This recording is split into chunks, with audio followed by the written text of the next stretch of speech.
Welcome back to today's video. We are finishing up the CSL intake conversion, and it's a pretty exciting video because we're going to hear how it sounds today for the first time. So enough talking, let's get to the video.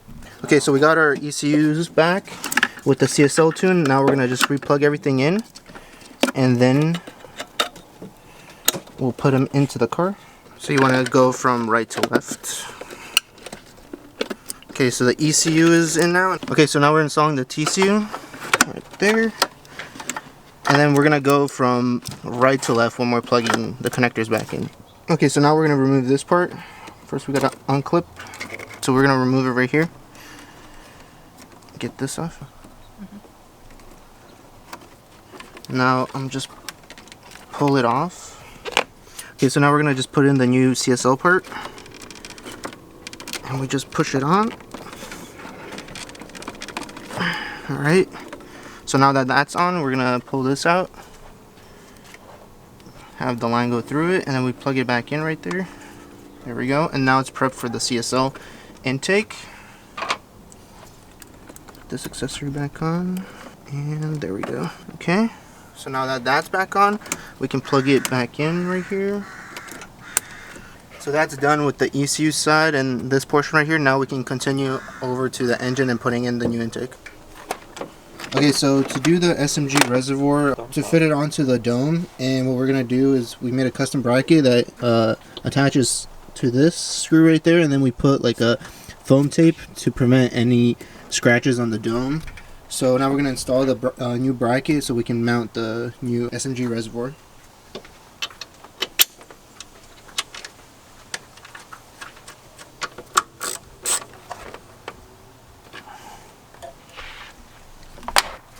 Okay, so now we're going to just mount the SMG pump into the bracket, and it slides right in, so you just push it down. There we go.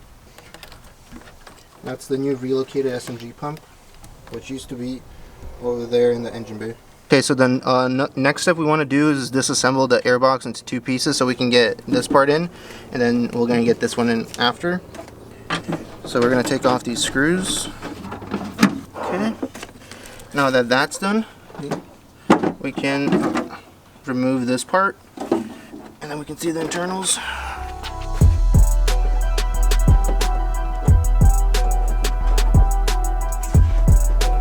Okay, so as you can see, I opted for the internal carbon fiber trumpets as well. Yeah, so we went full carbon fiber with this one, and I also got the upgraded ITG air filter, so which we're going to install as well.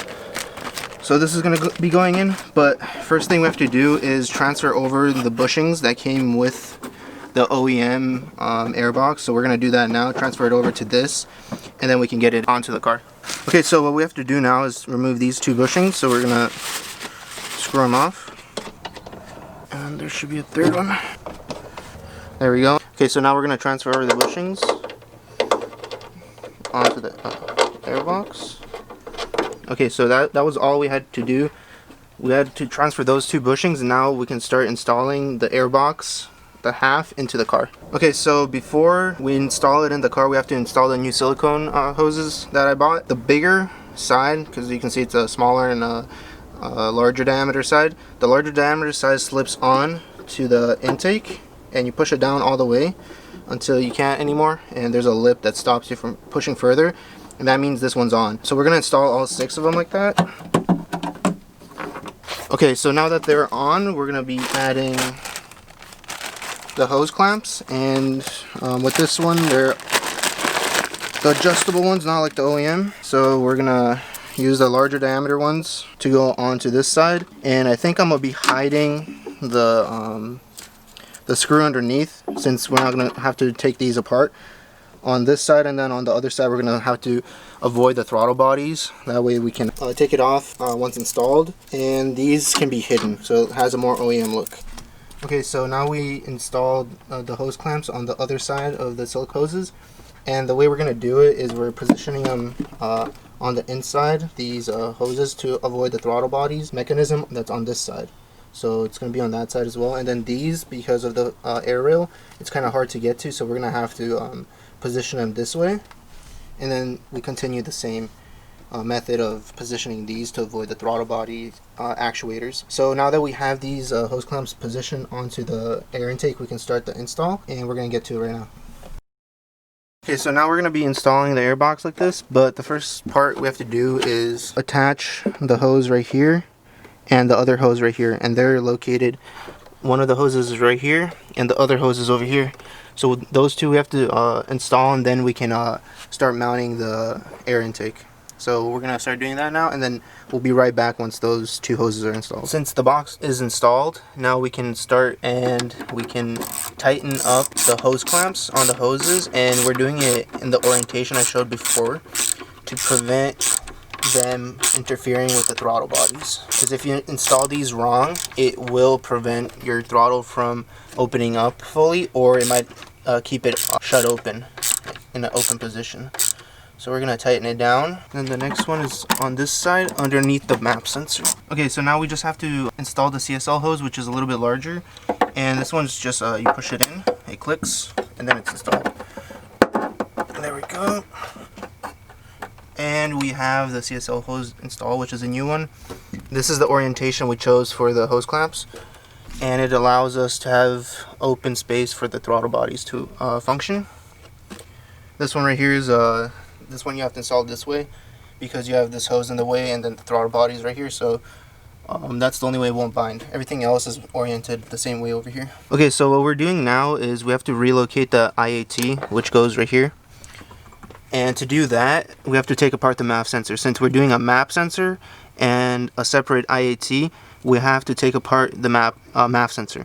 So what we're doing is that now we're depinning the actual map sensor so we can get the cables out that we need. And when we have that, we're going to extend the brown and the green and yellow cable, which is pin 1 and 3, to the IAT, and then we'll have a fully functioning map and IAT sensor. So let's get to the depinning. So basically just you push them out. Alright, there we go. So now we have all the cables out, and the ones that we're going to need to use, are these two. The other three are used with the map sensor, which has already been relocated with our kit. So now we're going to extend these cables so it can reach from here all the way here, and we're going to plug it into the original CSL map sensor. Okay, so this is the connector we're going to be using for the IAT, and it's the original CSL one. So now we just have to extend these two pins. Doesn't matter which way they plug in because it doesn't have a polarity. And then once we have that done, we can start the engine up.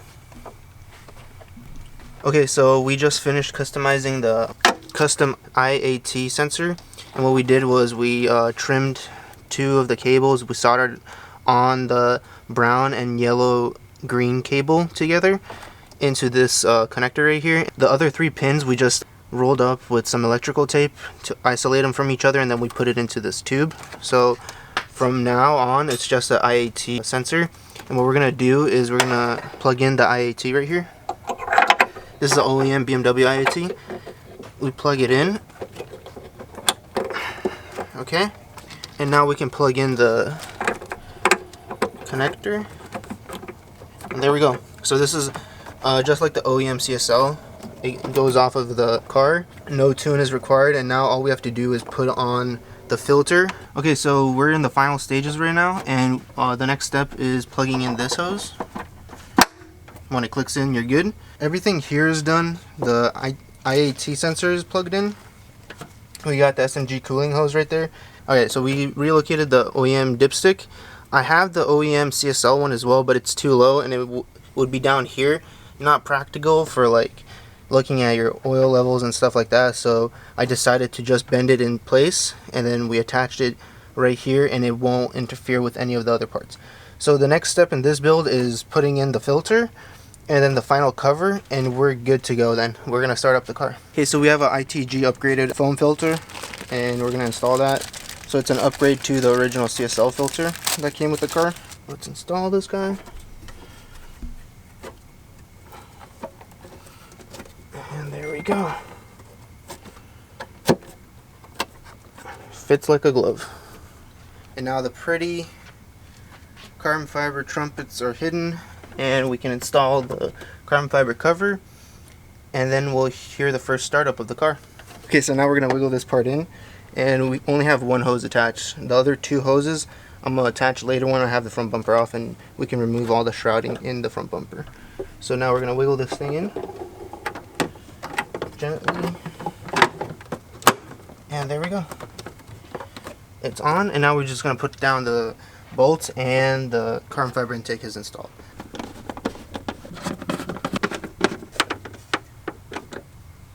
And there we go. And the car is now ready to start. This is the final product. We just have to finish up putting back all the trim, and then the car will be ready to drive. Okay, so we're finally able to start up the car, and what we're gonna do, we're gonna film my reaction just to hear the first startup. I just want to hear how it sounds and what my reaction is gonna be like. Yo, Shannon.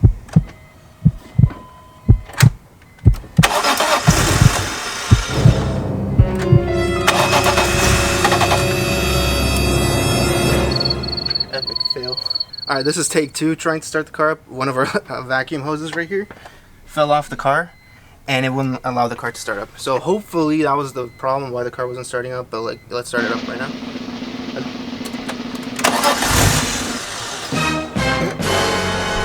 Okay guys, so we saw my 2 failed attempts at starting the car last night, and we're here day 2, new day, new luck, and we actually finally we're able to start the car. So what happened was, since the car got reprogrammed, the ECU got modified to a CSL one, and then we also did the new CSL tune on it to be able to run the new map sensor and the IAT. We had to reset our EWS, and I tried to do that last night. Had a laptop, tried to install it, it wouldn't work. Nothing worked. I installed IMPA, ISTA, I paid for softwares, nothing was working. And then I remembered I had another DCAN cable, so I put that in, tried it with the other computer as well, nothing worked, right? And then finally, after like staying up till 3 a.m. last night, probably doing like 3 hours of like coding and stuff, and then today spending probably like 5 hours, 6 hours troubleshooting, downloading softwares. No, actually it was probably more. It was probably like 8 hours troubleshooting, downloading softwares, going through everything. I finally was able to start the car, and this is what it took. I had to take out my personal workstation that I built, and I brought it into the car, and this, I thought this wasn't gonna work either, since plugged it in, tried it, I got the same error codes again, and that was pretty annoying. Then I was like, whatever, like I've been at it the whole day, let me try doing the other DCAN cable that I found in my house. Ended up being working, and we were able to start the car. So yeah, all it took was a couple $1,000s worth in computers to get the car working. We're gonna put the car back together now, and then I'm gonna start it up and we'll go take it for a spin.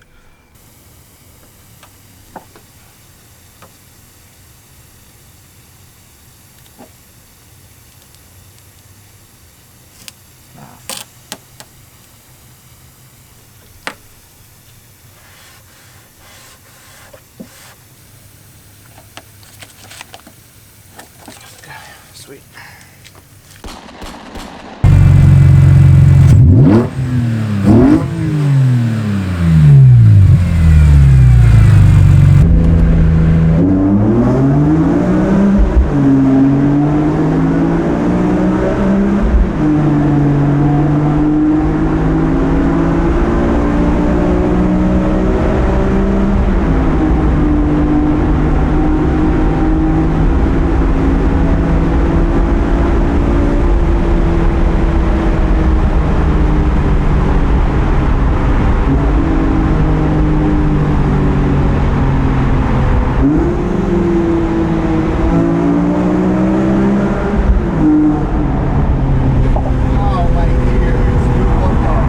Okay, so we're back, the car's warmed up, and we can finally hear some actual footage of what the car sounds like.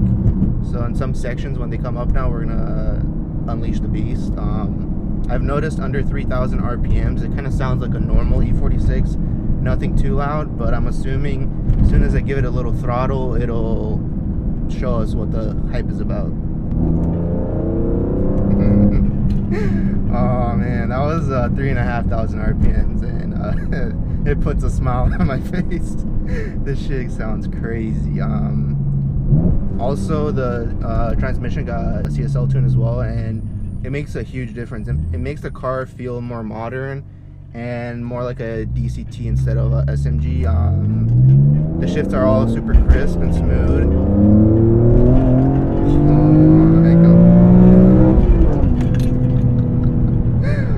Dude, I don't know if it's gonna come over, but it is loud in the cabin, and it just sounds so visceral.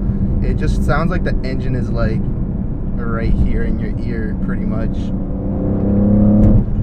Oh my god, we're gonna go to jail. It sounds insane. Like hopefully it comes over in the audio, but yeah, it sounds insane. Let's see on downshift how it sounds.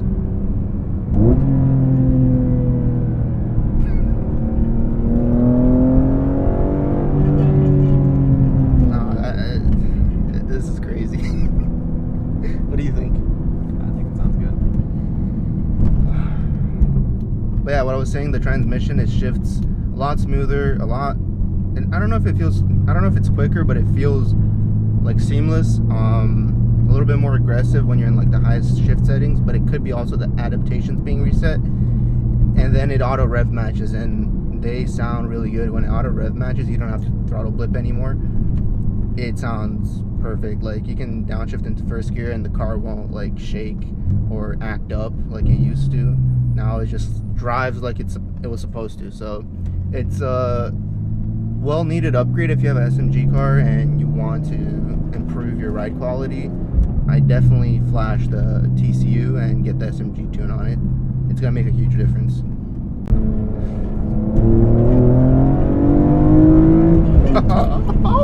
Oh, dude. I feel like an asshole because the engine's so loud. I don't hear the exhaust anymore. So like that's another point. You hear the engine and not the exhaust in the car anymore. So that's kind of a comparison of how loud it is. And I have the Super Sprint Race exhaust on, so you could hear it before, but now it's just engine. And yeah, it's a well worth investment if I have to say so myself. A lot of smiles per dollar, you know.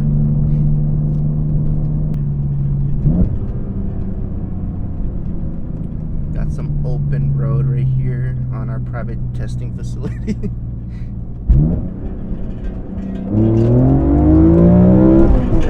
God, it pulls like a freight train.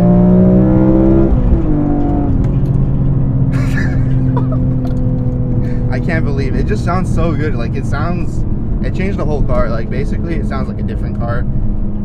It feels like a different car. It's just makes you love the E46 more. And yeah, definitely approve this upgrade. So that's it for today's video. Hope you guys enjoyed the install process. It was a lot of ups and downs. Took us a couple of days just to figure out some stuff, and the ECU was the worst part because that was the first time I had to go into the ECU and program stuff around, and none of the software was working. It gave me huge headaches, and it turned out to be just the computer and a faulty cable that wasn't allowing me to do it. But now that the car is working, it was all worth it. Yeah, we're gonna be coming back with some more different upgrades, different types of videos. So yeah, stay tuned. Make sure to like, comment, and subscribe, and see you in the next one.